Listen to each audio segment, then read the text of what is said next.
Thank you, Mr. Chairman. I actually agree with the importance of several of the questions that you're asking, and it's only underscoring that the appropriate administration witnesses are not here for today's hearing. Look, my colleagues on the right want to make this tragic incident about a failure of screening and vetting.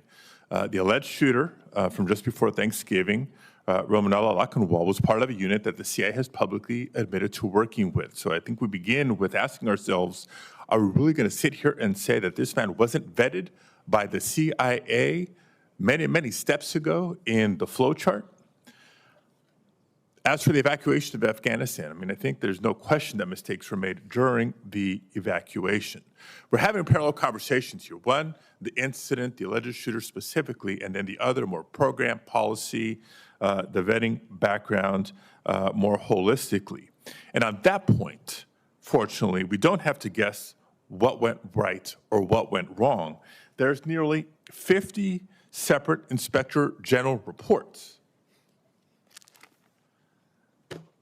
that have examined Operations Allies Welcome and the Special Immigrant Visa Program. Thank you.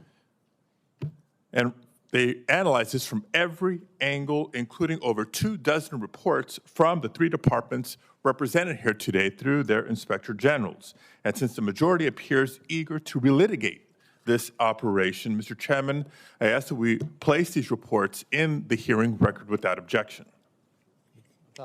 Thank you. I also want to note that yet again, the hearing has moved forward without the appropriate government witnesses to answer some of the questions that have come up. But let me specify this, because this is public information.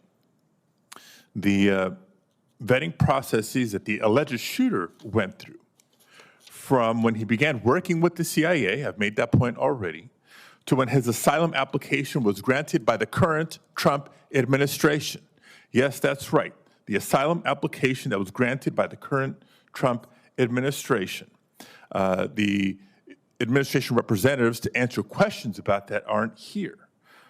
But let me ask about the screening and vetting of the people who are here as witnesses. Mr. Adelman, the Department of Homeland Security Inspector General reports make clear that your audits compared the parole screening and vetting processes to the Special Immigrant Visa Program and U.S. refugee processing, and that the Operation Allies Welcome parole screening included biometric and biographic screening at lily pad locations, plus manifest vetting and CBP inspection at ports of entry. Can you briefly walk us through the layered process so the public understands what screening and vetting meant in practice? Yes, thank you. CBP and DOD collected both, as you mentioned, biographic and biometric, including facial images and fingerprints. While the evacuees were at the lily pads, they matched that information against government databases throughout the federal government. Once a decision was made when they were allowed to travel to the United States, CBP put together a manifest for each flight. They did another round of vetting of that manifest, and then they were allowed to fly over into the United States. At that point, they went through the normal inspection process that everyone would go through when they reach a U.S. port of entry, which is the inspection process run by CBP. If CBP found something, they would take them to secondary, or expected to. Thank you. And just quickly, would you agree that your reports ultimately found that these processes were indeed followed, yes or no? Generally speaking, the vast majority, it was followed. The challenge was the Thank you. Thank you, Mr. Brown. From the perspective of the Department of State, do you agree as well that these processes were followed, yes or no?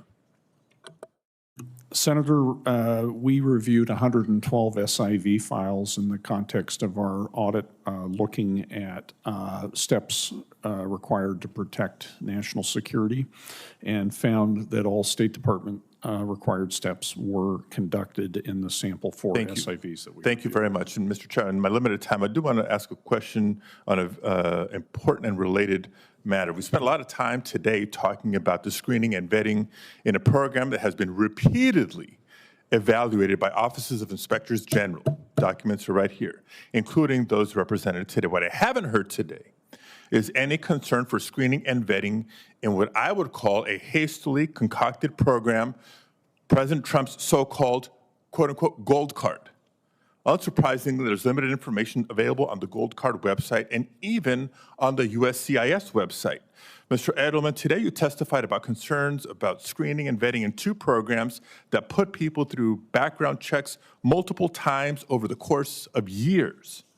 The Trump Gold Card website answers a question of, quote, how long will the process take? And the answer I'm sorry, Senator, your is time is- once an applicant's your time processing is fee and expired. application are received. Mr. Chairman, you went over your time. I appreciate 30 more Well, seconds that's the here. prerogative of the chair Including is an to attending recognize visa interview. Do you plan senators to look to into the speak, screening and and you are vetting process addressing an for this unrelated Gold topic, Card program if it only takes and you're weeks? out of order. Only if the price is right? Senator Let the Britt's witness answer, recognized. please. Thank you.